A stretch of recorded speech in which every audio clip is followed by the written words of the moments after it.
খাচ্ছে, আমাদের দৈনন্দিন যা খাচ্ছি সেটাই আমাদের খারাপ। এবার সেখানে অনেক ফারাক আছে, যেমন আমরা ধরেন বাকি জিনিসগুলো খাই সেগুলো আমরা হচ্ছে গিয়ে মানে ভাজি ফ্রাই করি সেভাবে খাই। চাটা তো আমরা ডাইরেক্ট খাচ্ছি।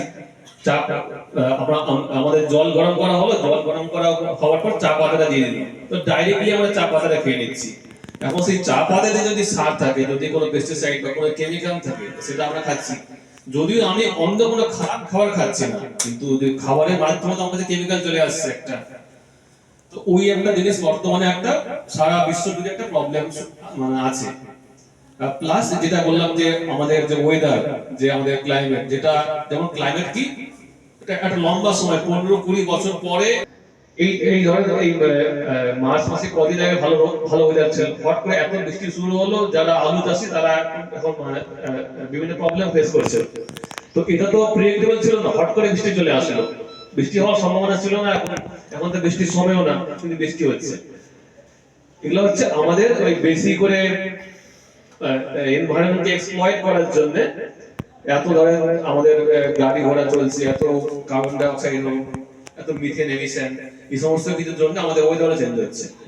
তো সেই সমস্ত কিছুকে ব্যাকগ্রাউন্ডে রেখে এই প্রজেক্টটা নেওয়া হয়েছে, যেখানে চা হচ্ছে মেইন ক্রপ। চাটাকে মেইনলি ফোকাস করা হয়েছে আর বর্তমান প্রেজেন্ট কনটেক্সটে এখন দেখবেন যে একটা স্কিম চলে পার ড্রপ মোর ক্রপ, এরকম চলে। এমন না যে মোর ড্রপ পার ক্রপ, একটা ক্রপে যত কম জলে যত ভালো ইল্ড পাওয়া যায়, সেরকমই একটা ক্রপে যত কম সার ব্যবহার করে যত ভালো ইল্ড পাওয়া যায়, বা যত কম জল দিয়ে যত বেশি ইল্ড পাওয়া যায়। তো সেইটাকে ব্যাকগ্রাউন্ডে রেখে এই একটা ক্লাইমেট রেজিস্ট্যান্ট এগ্রিকালচার, যে চা গাছে আমরা তখনই জল দিব যখন জলের দরকার, তখনই সার দিব যখন সারের দরকার, তখনই ইনসেক্টিসাইড বা পেস্টিসাইড দেব যখন দরকার, আদারওয়াইজ আমরা অ্যাপ্লাই করব না। তো তার জন্য ক্লাইমেট রেজিলিয়েন্ট এগ্রিকালচার। এবার এই ডেটাগুলো হচ্ছে ইকোকিশনের সার্ভারে যায়, সেখান থেকে একটা সামারাইজ করা ডেটা কি আপনারা এই মুহূর্তে জল দেন বা এই মুহূর্তে একটা পেস্টে অ্যাটাক হতে পারে, তো আপনারা কিছু অ্যাপ্লাই করেন, তো সেগুলো করে সেখান থেকে চাষিদের হচ্ছে মোবাইলে মেসেজ যায়। তো সেগুলো হচ্ছে AI based pest management.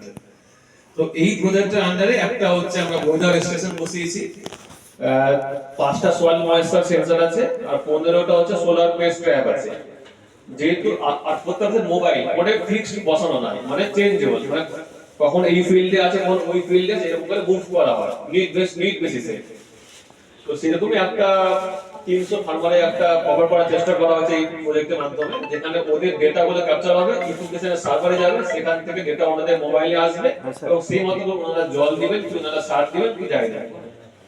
Plus এখন আরেকটা জিনিস যেমন ভেবে থাকবেন যে চায়ের মধ্যে কিন্তু ভার্মি কম্পোস্ট দিলে বেশি ভালো, বাকি কেমিক্যাল জিনিস না দিলেই ভালো। কিন্তু বর্তমানে দেখুন এটা তো এটা চেঞ্জেস এসেছে, এখন চাতে অনেকে সার টার দেয়, যেহেতু চাটা আমরা ডিরেক্টলি কনজিউম করি, তো সেটা ঠিক নয়।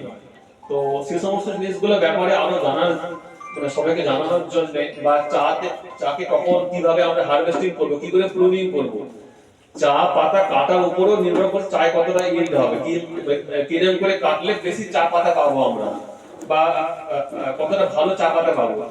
তো সেই সমস্ত জিনিসগুলো জানার জন্য এই ট্রেনিং প্রোগ্রামগুলো আমাদের করা হয়, যাতে আপনারা কিছু জিনিস শিখতে পারেন, সেটা যেন আপনারা পরবর্তীতে আপনাদের যে ফিল্ডে আপনারা অ্যাপ্লাই করতে পারবেন। তো সেটাই একটা মিডিয়াম এগুলা ট্রেনিং প্রোগ্রাম।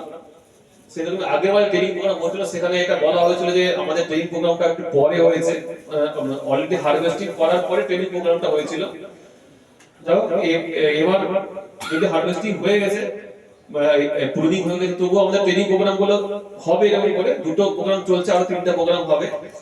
কিন্তু এখানে যাই আপনারা শিখেন কতটা সার দেওয়া বা কতটা হারভেস্টিং করা, কিভাবে প্রুনিং করা, সেগুলো আপনারা আপনাদের জমিতে আপনারা অ্যাপ্লাই করেন, তাহলে এই বেনিফিট গুলো হবে, বা তাহলে এই প্রজেক্ট গুলো সাকসেস হবে অ্যাকচুয়ালি। না হলে এগুলো সাকসেস করা খুব মুশকিল। যেমন দেখে কোচবিহার